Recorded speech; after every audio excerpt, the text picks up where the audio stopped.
अस्सलाम वालेकुम दोस्तों, रैंकअप टीवी में खुशामदीद। कायदे अवाम बाबाए आईने पाकिस्तान और पाकिस्तान की तरीके मकबूल तरीन वजीर आजम, क्यों इनको फांसी के फंदे पर पहुंचाना अमेरिकन प्रोपेगेंडे की फर्स्ट प्रायोरिटी बन गया था। दोस्तों, आज हम जुल्फ़िकार अली भुट्टो की जिंदगी के कुछ ऐसे पहलुओं को उजागर करेंगे जो मंजरे आम पर ना आ सके। पाकिस्तान के साबिक वजीर आजम लाड़काना सिंध में पैदा हुए।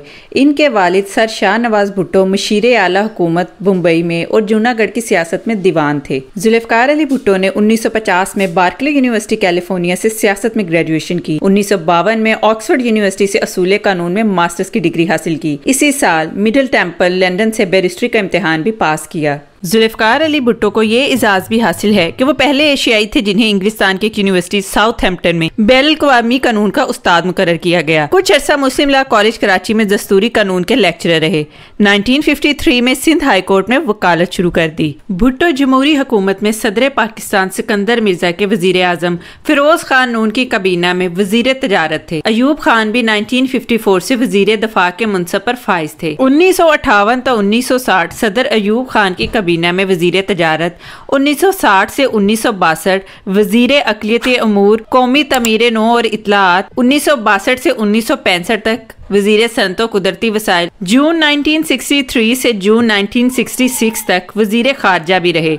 दिसंबर 1967 में पाकिस्तान पीपल्स पार्टी की बुनियाद रखी। 1970 के आम इंतखाबात में पीपल्स पार्टी ने मगरबी पाकिस्तान में नुमाया कामयाबी हासिल की। दिसंबर 1971 में जनरल याहिया खान ने पाकिस्तान की हुकूमत मिस्टर भुट्टो को सौंप दी।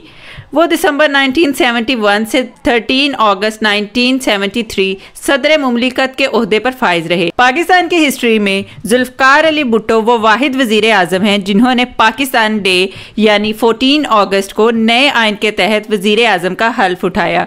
यह वाक़या 1973 का है। 1977 के आम इंतखाबात में धांधलियों के सबब मुल्क में खाना जंगी की सी कैफियत पैदा हो गई। इस सूरत हाल से फायदा उठाते हुए 5 जुलाई 1977 को जनरल मोहम्मद ज़ियाउल हक ने मार्शल लॉ नाफिज कर दिया, जिसके कुछ ही अरसा बाद सितंबर 1977 में मिस्टर भुट्टो नवाब मोहम्मद अहमद खान के कत्ल के इल्जाम में गिरफ्तार कर लिए गए।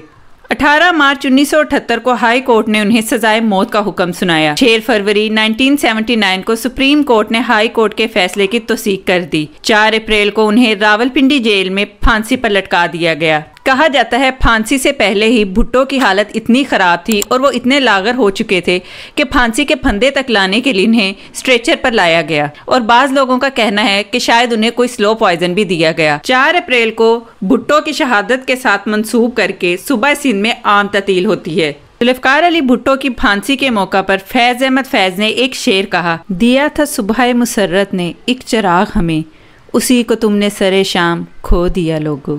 भुट्टो के बाद पीपल्स पार्टी आमराना और नीम आमराना तसल्लुत के खिलाफ मुसलसल जदोजहद करती रही। हुकूमत में भी आई, लेकिन सद अफसोस करप्शन और ख़राब हुक्मरानी की लपेट में आ गई।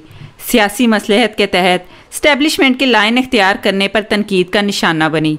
बेनज़ीर भुट्टो और भुट्टो के अदालती कत्ल के मामले अशरों बाद भी हल नहीं हो सके। तारीख में भुट्टो मुज़ाहमत और मकबूल लीडरशिप की अलामत के तौर पर रहेंगे।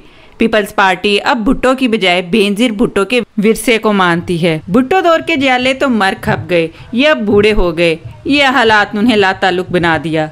भुट्टो की पीपल्स पार्टी का अवामी रंग था। हफ्ते 10 दिन में वो अवाम से रुजू करते थे। रफ्ता रफ्ता ये रंग फीका पड़ता चला गया। भुट्टो की पार्टी में जागीरदार कारकुनों और पार्टी से डरते थे। अब ये तबका पार्टी को डराता है। पीपल्स पार्टी अब भी मुल्की सतह पर सियासी कुव्वत है, लेकिन पॉलिसियों से लगता है वो अपनी बका की ही जंग लड़ रही है। तो दोस्तों, आइए अब जानते हैं उनकी मौत की असल वजह क्या बनी।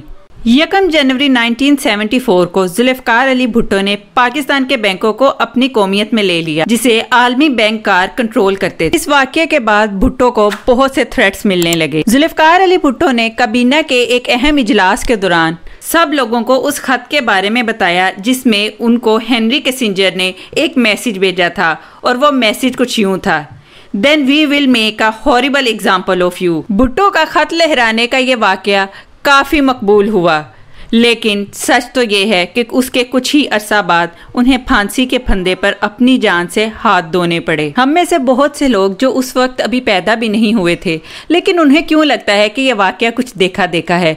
जी हाँ, कुछ दिन पहले ही इमरान खान के साथ भी बिल्कुल सेम वाकया पेश आया। लिहाजा जब भी पाकिस्तान को एक निडर लीडर मिला जो मुल्क के साथ सिंसियर भी हो, तो उसको या तो फांसी पर पहुंचा दिया जाता है या उसका तख्तो दरबार उल्ट दिया जाता है। लेकिन दुश्मन नासिर ये बात नहीं जानते कि इस मुल्क का हामी नासिर कोई इंसान नहीं बल्कि अल्लाह ताला की ज़ात है। तो आइए इस नारे के साथ वीडियो का इख्तिताम करते हैं। पाकिस्तान जिंदाबाद, पाकिस्तान पाइंदाबाद।